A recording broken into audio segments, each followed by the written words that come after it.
嗨，我是一个在今年6月份的时候才刚刚考完我 STPM 3个 Sem 全部考试的，包括乌浪岸的一个 Science Stream 的理科生。在等成绩的当中呢，想要拍一些关于 STPM 的影片放在我的 YouTube channel 上，大家可以多多留意一下。那么这支影片呢，想要告诉大家一些我在选择进入 STPM 之前上网查资料所查到的4个，也是我自己在进入 Form 6之前所在考虑的4个问题。第一个呢，就是到底适不适合进入 STPM。第二个就是 STPM 是不是真的如传闻所讲的真的是很浪费时间。第三个呢，就是它会不会很难，所以才导致它需要花那么长的时间才完成。第四个呢，就是因为它很难，所以是不是需要靠补习才可以考到一个比较好的成绩。在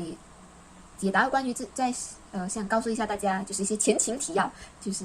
我自己的 SPM 成绩的是算得上是比较好的。我SPM 有拿11科，就是10个理科，包括华语之外，我还额外拿多了一个美术。那么我的 overall 的成绩呢是算得上是比较好的，就是有1个 C 加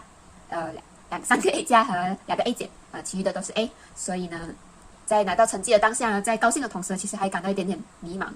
因为虽然讲我是在拿理科嘛，可是我因为有一个 C 加在我的化学是拿 C 加，然后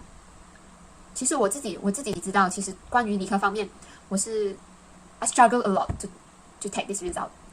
所以一方面在想着要不要转文商科，一方面就是看到自己考得那么好的成绩，是不是应该继续读理科？然后关于未来进大学的时候所要选的科系，也是感到比较不是很确定自己到底对什么科感兴趣。所以呢，我就上网查了一些资料，所以因为 after SPM 就来去就只有那几个选择，就是 Diploma、Matriculation、A-Level 跟 STPM。那么因为不确定自己想要读什么科系呢，其实我当下是放弃了UPU 的，因为既然你都不确定，我自己的想法就是，既然不确定自己想要什么，那就不要贸然的去申请一些科系或者是课程，因为我不想要自己为将来的时候后悔，然后所以就只剩下 STPM 一个选择。那么呢，其实我的姐姐也是读 STPM Form 6的，她的成绩，因为我也不是很确定她考什么成绩，所以就是有一个参考在前面，所以我看我姐姐 STPM 她的成绩是比较好的，所以我觉得 STPM 会是一个比较好的选择。当然，为了以防万无一失，我还是自己上网查了一些资料，就是我发现一个比较奇怪的现象，就是当我在 Google 的时候，我是用国语还是英文打的时候，他给我的结果就是他们就是有一些偏见，就是 some myth。对，他们觉得只有差生才会选择读 Form 6，然后比较奇怪的是，如果我用中文打的话，他们就觉得 Form 6是竞争力很强，所以最好是自己要有一些就是比较很厉害，在学业上就是自律力很强的才可以进入 STPM。那么综合之下，再加上我已经度过了 STPM， 以我自己所看到的，就是我觉得只要你达到 STPM 的 Shariah 跟 Shariah Has， 你其实就是可以读 STPM。至于适不适合呢，其实就是因人而异。给大家举个例子吧，就是在我的课室，我的同学，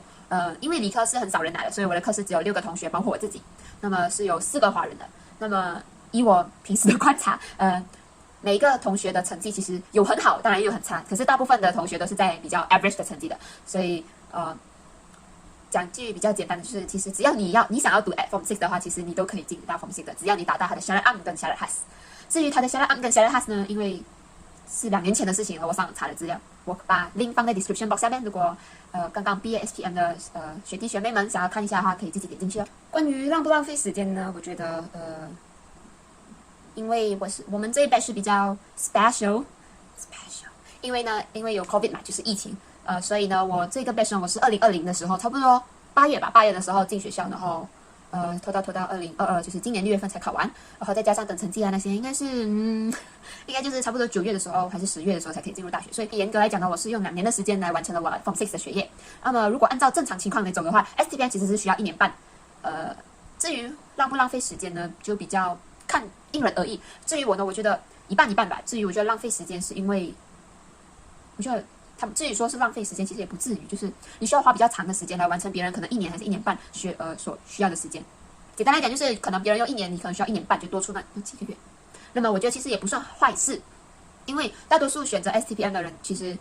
有一种人就是像我这样，就是不确定自己想要读什么，所以打算一边学习一边探索。那么第二个呢，可能就是因为UPU 或者是申请什么 matriculation 呢，就是它是他们的最后的选择。至于这两种人呢，我觉得如果是第一种的话，就是像我呢，就是不确定自己想要读什么科系，不确定自己的兴趣在哪里。那么在 STPM 的时候呢，你就是可以一边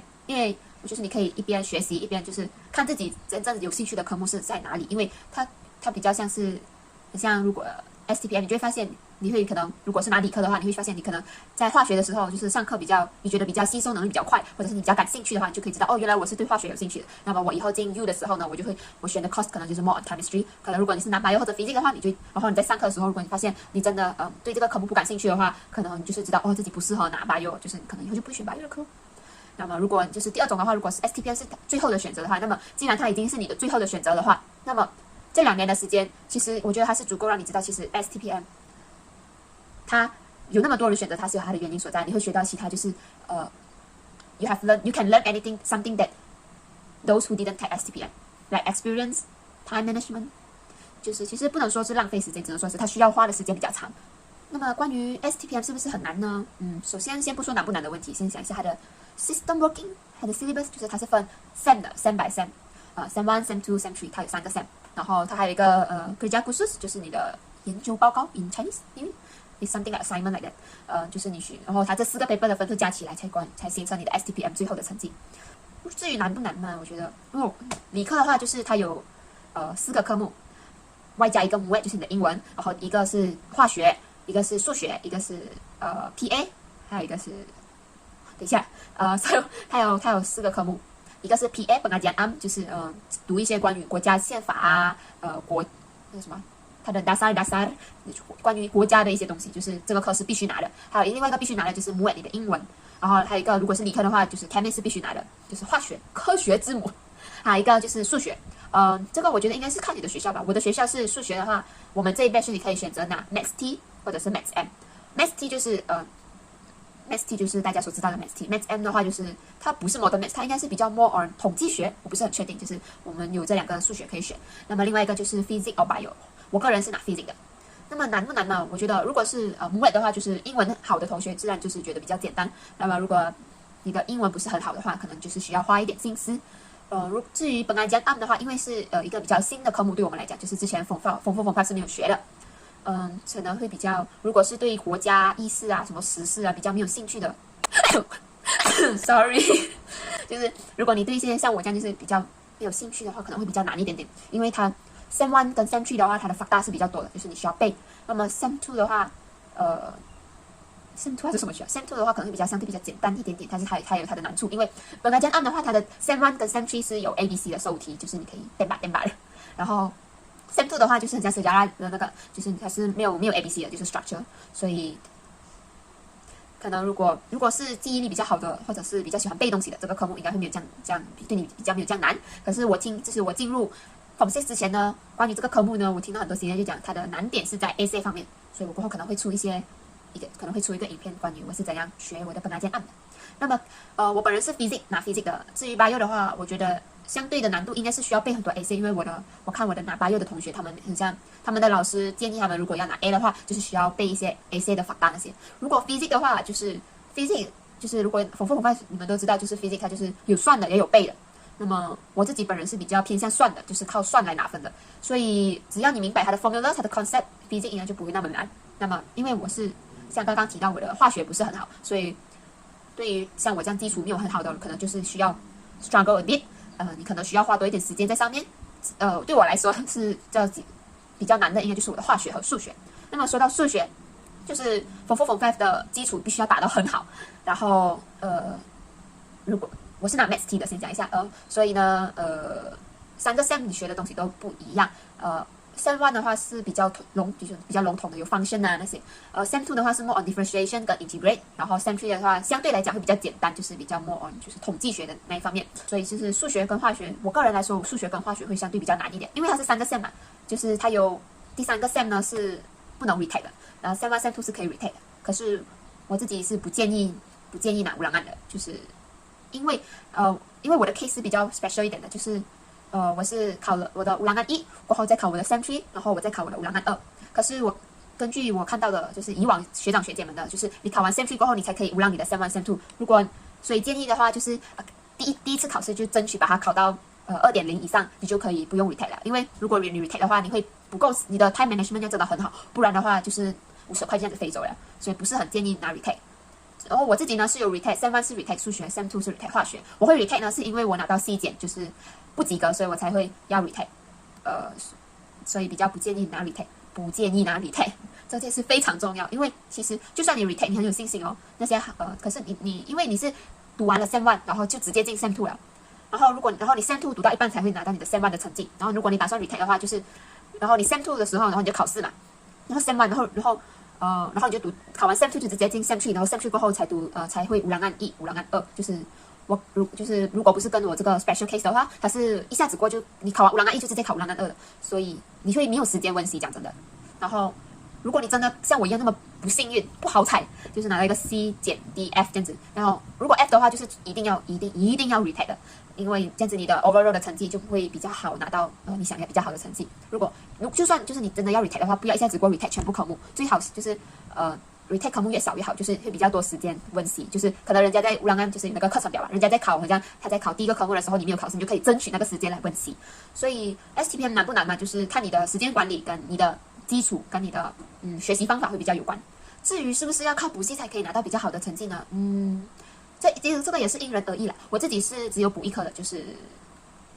physics。我的 physics， 因为我的补习呢是从我 Form 4的时候就已经开始补了，然后那个老师也有教 Form 6，所以就一直跟着补下去。那么如果你是想要省一笔钱的话，其实有很多 YouTube 上面也是有一些老师是补习的，我待会应该会放一个 link 在下面。就是如果你想要自己自学自己温习的话，不想要补习，想要省一笔钱的话，其实也是可以的。那么我自己呢，因为我只是只补 physics， 然后我的 Sem 1的成绩的话就是数学是 C 减，然后其他的都是有 C， 然后我的 physics 是 B 减啊，然后本来讲 M 是 B 的，然后 Sem 2的话就是也是差不多，然后可能就是跌1-2个 grade 这样，然后我的化学是 C 减，数学是 C， 就是其实如果你不靠补习的话，就是自己学，像我这种就是可能会有点拖延症的，就是普通学生，就是不是那种比较好的，也不是很差的。其实如果不靠补习的话，也是可以拿到就是刚刚好及格2.0这样子。然后如果那个科是你的强项的话，可能会拿到 B 减这样。所以补习呢，就是如果你想要拿到 A， 通常应该就是补习。可是如果你想要省一笔钱，找一些 online tuition 或者是 YouTube 的话，也是可以的，就是 depends on your effort。然后其实我在 STPM 就是学习当中，就是或者是找资料的时候，我也是有参考一些其他的 YouTuber 的影片。那么我应该会放在那个 link 那个 I 上面那边，或者是放在我的 description box， 就是你们也可以看一下其他学长学姐的一些 advice。